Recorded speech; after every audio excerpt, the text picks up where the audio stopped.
நீங்கள் பார்த்துக் கொண்டிருப்பது உங்கள் விஜய். வேண்டாம் வேண்டாம், அதை கொடுத்து விடுங்கள்.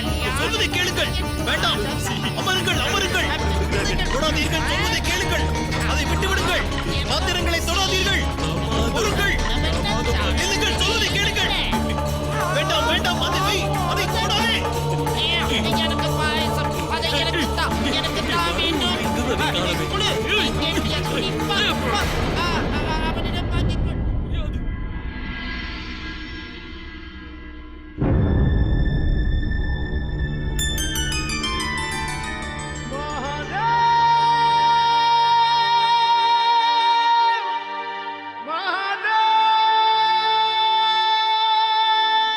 இவர்கள் எதற்காக இவ்வாறு செய்கின்றனர்? உங்கள் விருந்தோம்பலை முழுமனதோடு ஏற்றுக்கொள்கிறேன். வேறென்ன? விருந்துண்ண அழைத்திருக்கிறீர்கள், உண்ணத்தானே செய்வார்கள். பாருங்கள், முகங்களில் தான் எத்தனை மகிழ்ச்சி, திருப்தியின் வெளிப்பாடு இது. இவர்களை கண்ட பிறகு எனக்கே இவர்களோடு ஐக்கியமாகும் எண்ணம் எழுகிறது.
வாசதி, நீயும் எங்களோடு அமுது உண்பாய்.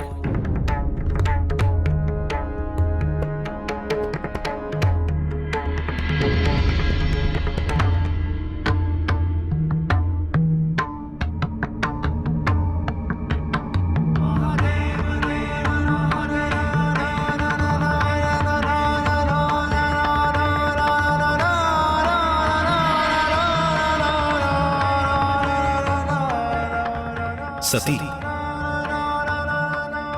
இது திருமணத்திற்கு பிறகு முதல் விருந்து.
மகாதேவரின் பிரசாதம்.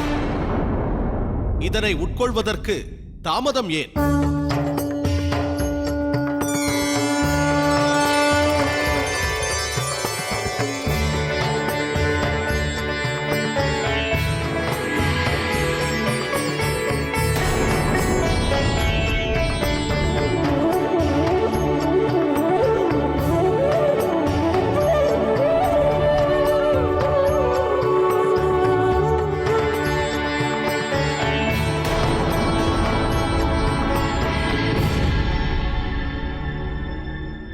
தந்தை என் விருந்தில் பங்கேற்கவில்லை.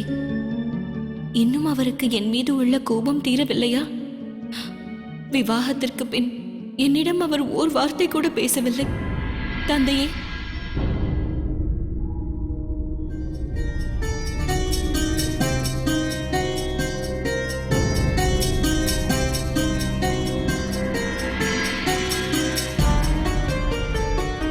சத்தி, என் அருமை தங்கையே, தந்தையே, தாம் சத்தியின் இந்த வேதனையை அகற்றுங்கள். அவள் திருமணத்தால் தாம் சினம் கொண்டிருப்பதாக இன்னும் எண்ணுகிறாள். இல்லை சத்தி, இவர் நமது தந்தை. நீயோ இவரது மனதிற்குகந்த புதல்வி.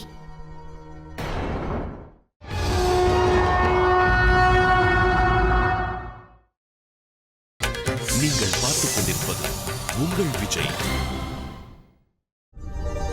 இல்லை சத்தி, இவர் நமது தந்தை. நீயோ இவரது மனதிற்குகந்த புதல்வி.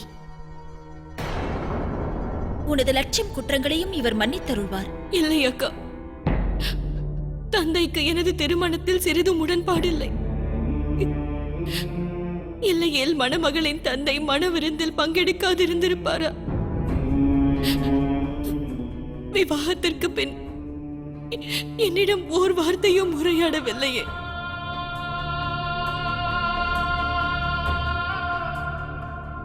இல்லை மகளே, உன் மீது எனக்கு கோபமில்லை.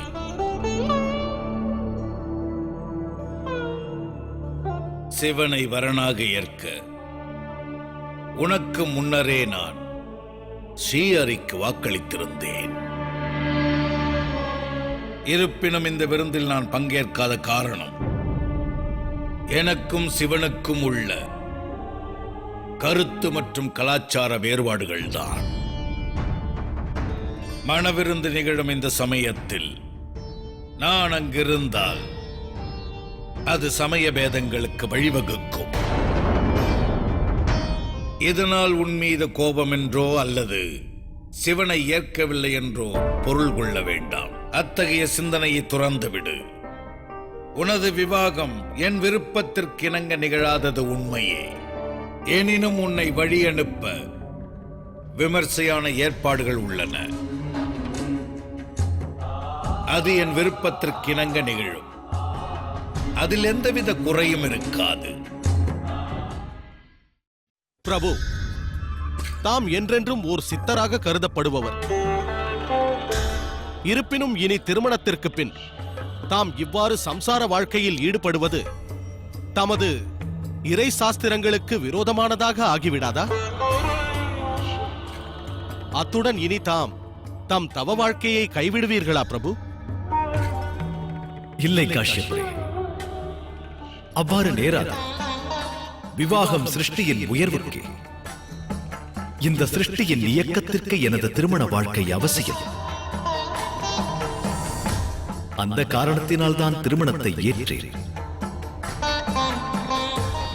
அடுத்து என் தவ வாழ்க்கை மறை சாஸ்திரங்களின் அடிப்படையிலும் எனது சிற்றறிவை பொறுத்த மட்டிலும் விவாகமும் தவ வாழ்வும் இணைந்திருத்தல் சாத்தியம்தான். நான் சதியை மணமுடித்தது அத்தகைய கருத்துக்கு முன்னுதாரணமாகும். அது எவ்வாறு சாத்தியப்படும் மகாதேவா?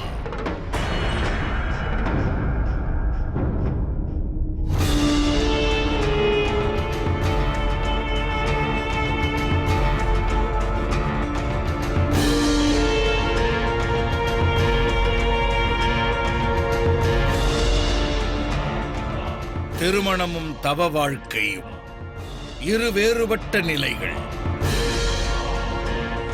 விவாகம் வாழ்க்கை தர்மங்களில் ஒன்று. அதன் வாயிலாக குடும்பம் என்ற ஒன்று ஸ்தாபிக்கப்படுகிறது. அந்த குடும்பம் என்னும் அமைப்பிலிருந்து ஊற்றெடுப்பதே சிருஷ்டியின் மோகமாயங்களும் உள்ளத்து இச்சைகளும்.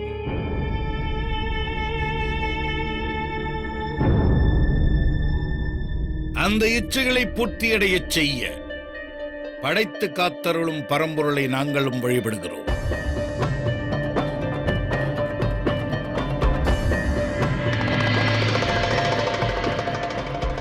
ஆகையினால்தான் கடமைகளும் சட்டதிட்டங்களும் வாழ்வில் தவிர்க்க இயலாததாகின்றன.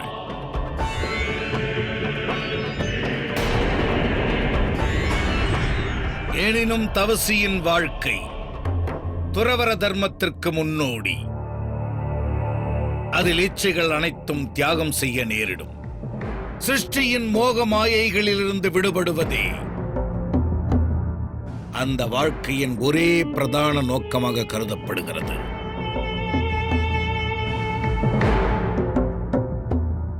கடமைகளுக்கு மகத்துவம் அளித்து அதனை மதிக்காத வாழ்விலும் உலக நியதிகளோடு தொடர்பற்ற வாழ்விலும்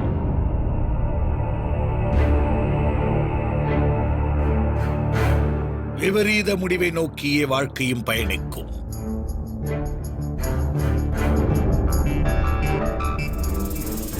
இரண்டு வாழ்க்கைக்கும் உள்ள வேறுபாடு தாங்கி நிற்கும் பூமிக்கும் ஆகாயத்திற்கும் இடையேயானது.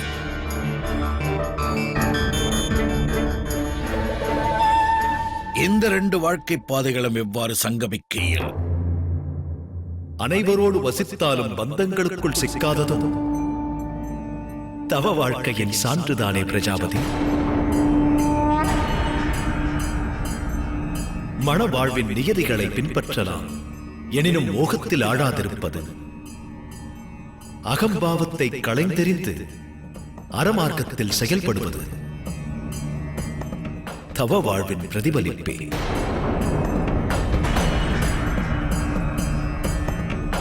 திருமண வாழ்வில் ஒளிந்திருக்கும் இந்த கருத்தை மேற்கொள்பவர் தவத்தையும் இல்லற வாழ்வையும் தடையின்றி முன்னேற்றி நடத்திச் செல்ல இயலும். அதுவே உத்தமமானது, சிறந்த விவாகத்திற்கு முன்னுதாரணமாகும். அகங்காரத்தினை களைந்தெறிந்துவிட்டு அறவழியில் மாத்திரமே நடப்பது செவிமடுக்கும் போது இனிக்கத்தான் செய்கிறது. எனினும் திருமணத்திற்கு பின்பு அது எவ்வாறு சாத்தியமாகும்? அகங்காரத்தை எவ்வாறு களைந்தெறிவீர்கள்? சொல்வதிலும் செய்வதிலும் வெகுவான வேறுபாடுகள் உள்ளன. நான் சொல்வதைத்தான் வாழ்விலும் கடைபிடிப்பேன். தாங்கள் யாகங்களில் நம்பிக்கை இல்லாதவர், ஆகையால் தமக்கு சாத்தியமெனில் தமக்கு அழைப்பு விடுக்க எண்ணுகிறேன். தாங்கள் கூறியவாறு வாழ இயலுமெனில் அதனை நிரூபிக்க எங்கள் தரப்பு சம்பிரதாயங்களை ஏற்று எனது வேள்விக்கு வருகை தாருங்கள்.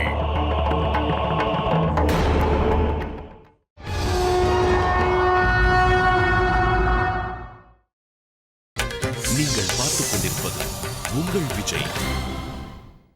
தாங்கள் கூறியவாறு வாழ இயலுமெனில் அதனை நிரூபிக்க எங்கள் தரப்பு சம்பிரதாயங்களை ஏற்று எனது வேள்விக்கு வருகை தாருங்கள்.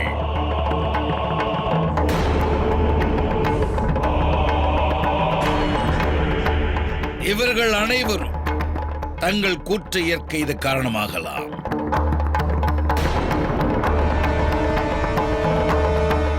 திருமணத்திற்கு பின்பு அகங்காரத்தினை அகற்றி எறிந்து அறம் சிறக்க வாழ இயலும் என்ற தமது கருத்தினை ஏற்பார்கள்.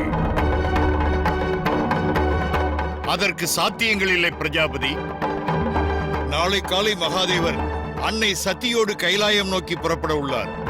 எனினும் தமது வேள்வியோ அதற்கு பின்புதானே துவங்கும். இல்லை ரிஷிகளே, நானும் அவரது வேள்வியில் பங்கேற்பதா இவரது ஐயம் ஒன்று தெளிவுபடுமேயாயில் அதனை ஏற்கிறேன். இதனை என் பாக்கியமாக கருதுகிறேன். இனி வேள்விக்கு பிறகே நான் இங்கிருந்து விடைபெறுவேன்.